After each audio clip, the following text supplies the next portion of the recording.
شروع اللہ کا نام لے کر جو بڑا مہربان نہایت رحم والا ہے۔ الف لام میم۔ اس میں کچھ شک نہیں کہ اس کتاب کا نازل کیا جانا تمام جہانوں کے پروردگار کی طرف سے ہے۔ کیا یہ لوگ یہ کہتے ہیں کہ پیغمبر نے اس کو از خود بنا لیا ہے؟ نہیں، بلکہ وہ تمہارے پروردگار کی طرف سے برحق ہے، تاکہ تم ان لوگوں کو ہدایت کرو جن کے پاس تم سے پہلے کوئی ہدایت کرنے والا نہیں آیا، تاکہ یہ رستے پر چلیں۔ اللہ ہی تو ہے جس نے آسمانوں اور زمین کو اور جو چیزیں ان دونوں میں ہیں سب کو 6 دن میں پیدا کیا، پھر عرش پر جلوہ افروز ہوا۔ اس کے سوا تمہارا نہ کوئی دوست ہے اور نہ سفارش کرنے والا۔ کیا تم نصیحت حاصل نہیں کرتے؟ وہی آسمان سے زمین تک کے ہر کام کا انتظام کرتا ہے، پھر ہر کام ایک روز جس کی مقدار تمہارے شمار کے مطابق 1000 برس ہوگی اس کی طرف رجوع کرے گا۔ اسی شان کا ہے وہ خالق جو پوشیدہ اور ظاہر کا جاننے والا ہے، غالب ہے، بڑا مہربان ہے۔ وہی جس نے ہر چیز کو بہت اچھی طرح بنایا، یعنی اس کو پیدا کیا اور انسان کی پیدائش کو مٹی سے شروع کیا، پھر اس کی نسل ایک قسم کے خلاصے سے یعنی حقیر پانی سے بنائی، پھر اس کو درست کیا، پھر اس میں اپنی طرف سے روح پھونکی اور تمہارے کان اور آنکھیں اور دل بنائے، مگر تم بہت کم شکر کرتے ہو۔ اور کہنے لگے کہ جب ہم زمین میں ملیا میٹ ہو جائیں گے تو کیا اثر نو پیدا ہوں گے؟ حقیقت یہ ہے کہ یہ لوگ اپنے پروردگار کے سامنے جانے ہی کے قائل نہیں۔ کہہ دو کہ موت کا فرشتہ جو تم پر مقرر کیا گیا ہے تمہاری روحیں قبض کر لیتا ہے، پھر تم اپنے پروردگار کی طرف لوٹائے جاؤ گے، اور تم تعجب کرو جب دیکھو کہ گناہگار اپنے پروردگار کے سامنے سر جھکائے ہوں گے اور کہیں گے کہ اے ہمارے پروردگار، ہم نے دیکھ لیا اور سن لیا، تو ہم کو دنیا میں واپس بھیج دے کہ نیک عمل کریں، بے شک ہم یقین کرنے والے ہیں۔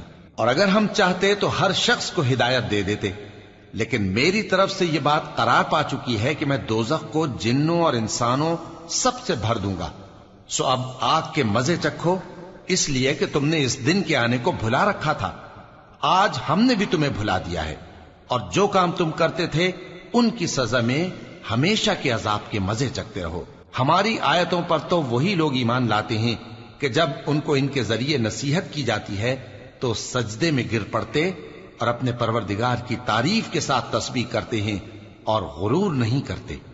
ان کے پہلو بچھونوں سے الگ رہتے ہیں، اس حال میں کہ وہ اپنے پروردگار کو خوف اور امید سے پکارتے اور جو کچھ ہم نے ان کو دیا ہے اس میں سے خرچ کرتے ہیں۔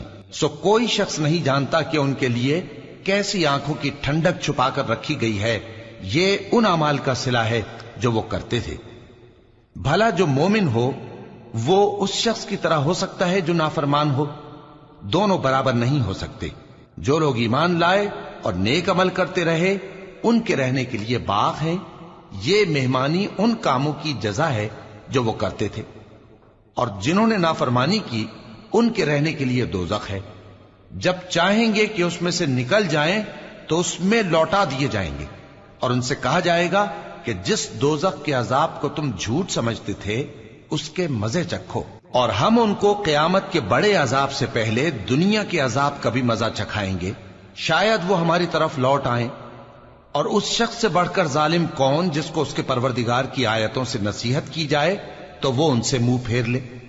ہم گناہگاروں سے ضرور بدلہ لینے والے ہیں، اور ہم نے موسیٰ کو کتاب دی تو تم ان سے ملاقات ہونے سے متعلق شک میں نہ ہونا، اور ہم نے اس کتاب کو بنی اسرائیل کے لیے ذریعہ ہدایت بنایا تھا، اور ان میں سے ہم نے پیشوا بنائے تھے جو ہمارے حکم سے ہدایت کیا کرتے تھے، جبکہ وہ صبر بھی کرتے تھے اور وہ ہماری آیتوں پر یقین رکھتے تھے۔ بلا شبہ تمہارا پروردگار ہی ان میں جن باتوں میں وہ اختلاف کرتے تھے قیامت کے روز فیصلہ کر دے گا۔ کیا ان کو اس امر سے ہدایت نہ ہوئی کہ ہم نے ان سے پہلے بہت سی امتوں کو جن کے رہنے کے مقامات میں یہ لوگ چلتے پھرتے ہیں ہلاک کر دیا؟ بے شک اس میں نشانیاں ہیں، تو یہ سنتے کیوں نہیں؟ کیا انہوں نے نہیں دیکھا کہ ہم بنجر زمین کی طرف پانی رواں کرتے ہیں، پھر اس سے کھیتی پیدا کرتے ہیں جس میں سے ان کے چوپائے بھی کھاتے ہیں اور یہ خود بھی کھاتے ہیں؟ تو یہ دیکھتے کیوں نہیں؟